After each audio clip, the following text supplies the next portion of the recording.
Well, as we join Thomas McDowell and our bi-weekly great report and updating on the pharmacy world and sicknesses and illnesses, the Farm to Home program, we like to say that.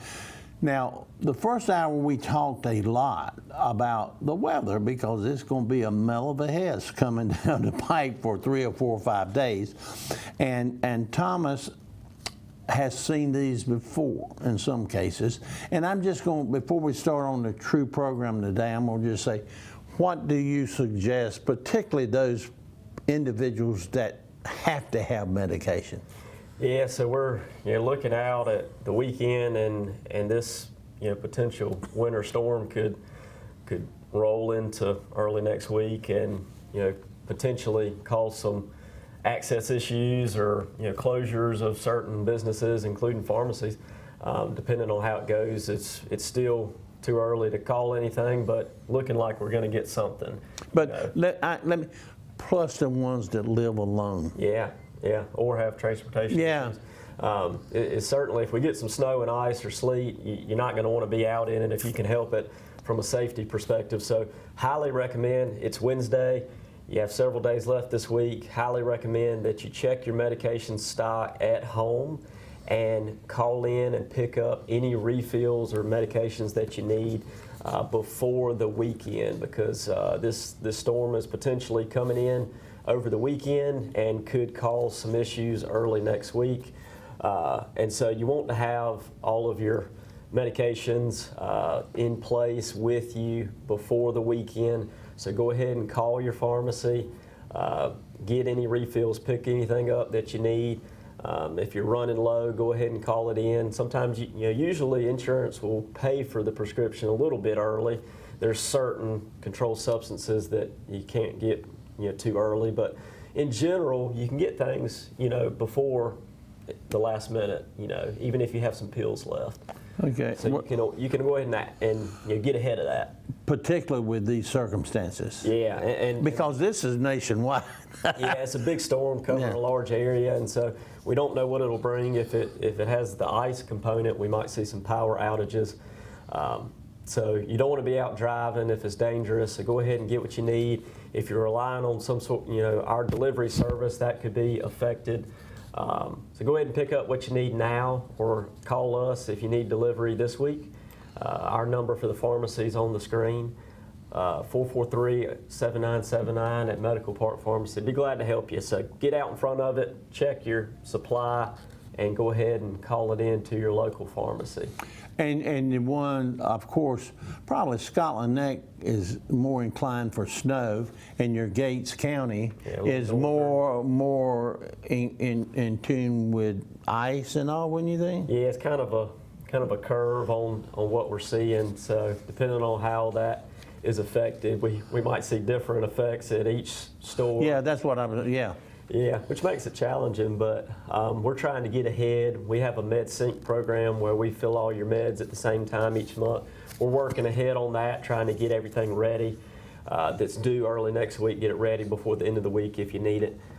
But check your stock, call it in, go ahead and get it, because a lot of these meds are, chronic maintenance medications that you really don't want to go without. Well, that's right. And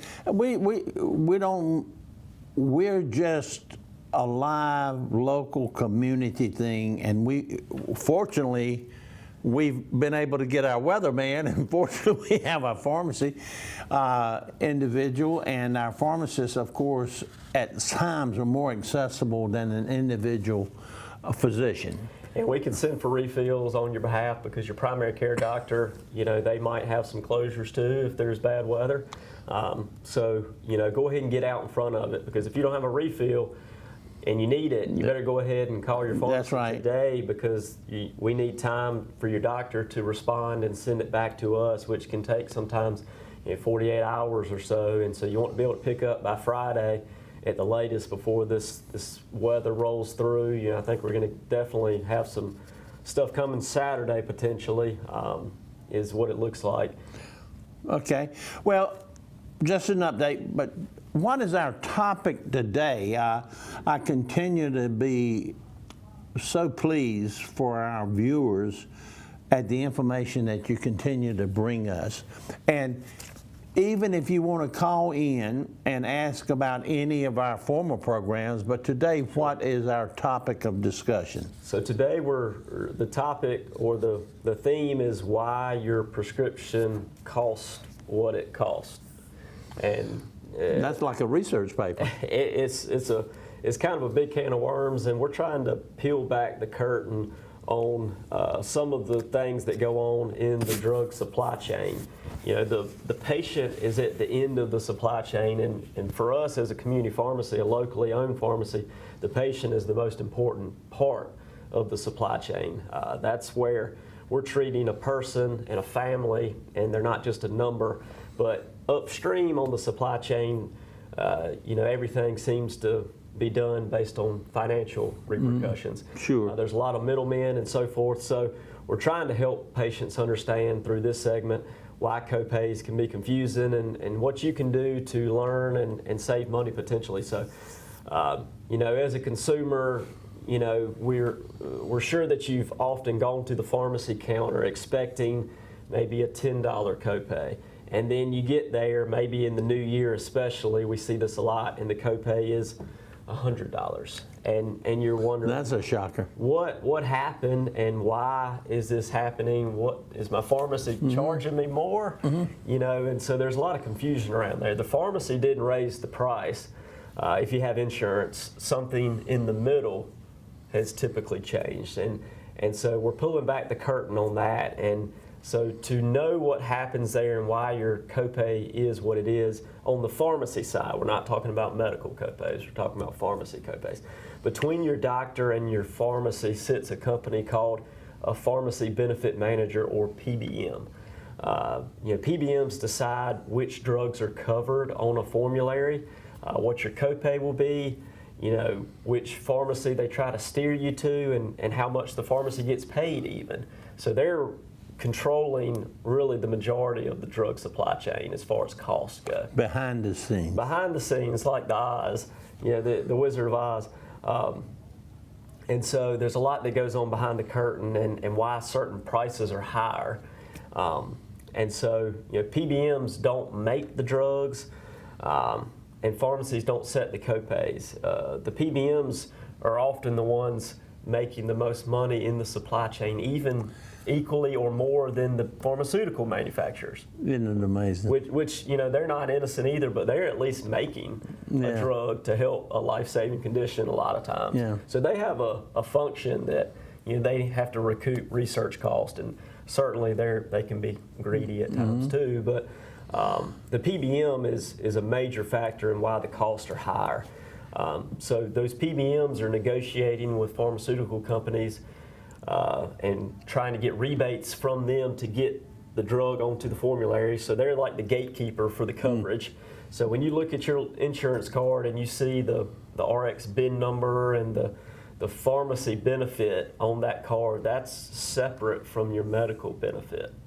And so it's kind of just hanging out. Everybody thinks it's just insurance altogether. Oh, insurance company gets all the blame. And they're certainly not innocent, but the insurance company's contracting out the pharmacy. Sure they benefit. are. Now sometimes those companies own each, you know, one owns the other, and that's even worse for vertical integration. But it's the pharmacy benefit manager that controls the copay, the formulary, the cost, the tier of the drug, and so forth. And so they change their copays each year. They change deductibles each year. They'll change your tier. I had a gentleman the other day that was pretty frustrated. Had some zero copays last year, and then this year they were $8 a piece. And that might not seem like a lot, but on a fixed income, it really makes a difference, yeah. And especially if you've had 4 or 5. Yeah, and that adds up, and it's every month. And so he was frustrated. And so we did some digging and realized that his, you know, pharmacy benefit manager had changed the tier from a tier 1 that was 0 to a tier 2 that had a copay. And that was just on their own accord. For that drug. And so they shifted cost to the consumer away from themselves. And so they were covering the full cost of the drug last year, and now this year the patient is footing most of the cost unless they hit their max out of pocket. So it's it's very confusing, and we process a claim and the copay comes out. You know, we don't set it or control it on insurance. You know, when somebody has insurance, so the PBM is very influential. You know, they're getting a lot of publicity, not good publicity. But if you look at the Fortune 25 list, the big 3 PBMs are in that list, and all they do Is that right? All they do is create formularies and process claims. Wow. An administrative role at best, and they completely control what drugs you can get and what they cost. I hope you're listening to this, because quite often you're blaming the wrong people. And we're the messenger, so a lot of times That's right. you know, we're trying to explain it to the patient and completely understand their frustration. But you know, on the PBM side, it's a 1-800 number where you can't reach anybody and don't get any answers. So Yeah, and you wait for 30 minutes if you're lucky. Yeah, and you talk to somebody that doesn't really understand maybe or have any compassion towards you. That's correct. Yeah. So we try to navigate it, explain it, help patients understand it, so we can help find a cheaper drug that's on your formulary. We can help, you know, have your doctor notify them about a prior authorization, or sometimes even a cash price is cheaper than your insurance price. So that can I have happen heard too. that, and a lot of people don't realize that. Yeah, so it's worth checking into if you have a high copay. Go to your local pharmacy. The big box stores are typically not gonna, you know, get into all that with you on the cost, and so a local pharmacy is going to be able to spend more time with you, Sure. and talk to you about it. So Well, that's about relationships. Yep. And so you know, you go to a big box store and you know, here's the copay. Sorry, take it or leave it. Yeah, that's right. And if somebody's on a fixed income and it's not affordable, they might have to turn away that drug, and they're choosing food versus medication. And so we try to help them avoid that, you know, and not have to make that decision. And whether it's delivering their medication, finding a cheaper alternative, helping them with their insurance plan and guiding them on what their options are. Because all the plans are different, especially Medicare. There's a lot of differences in the plans. So what we're seeing in Medicare this year is higher deductible, higher copays. A lot of the plans went to higher percentage-based copays, shifting more to the consumer. So just for reminders for everybody on Medicare, most plans on the standalone drug plans have a $615 deductible. Medicare Advantage plans vary wildly, but some are $300-400 plus deductible. So when you go to the counter and you're getting that expensive brand medication, whether it's an Ozempic or an inhaler, and it's several $100s in January, it's likely because of your deductible. So last year's insurance is not this year's insurance. Well, that's true. I look at mine. Fortunately, you know, I have a firm that evaluates and stuff like that, and last year mine right now for the Medicare is $29.50, and my wife's $29.50, and we pay out of our Social Security, like I pay like $600 and she pays like $600, although she didn't make any money, but she's based on mine. And the cost is ridiculous. But now my Part D, last year I was paying, you know, when I get a 90-day supply of a particular one, it was like $64. This year's nothing. So I upgraded. Somehow I got upgraded, which is unusual. So yours might have shifted into a lower tier that was more cost effective, which can happen. And because of whatever drug it may be. That's right. And so the main thing there is that it changes year to year. The formularies change. This drug might have been covered last year, but it's not covered this year.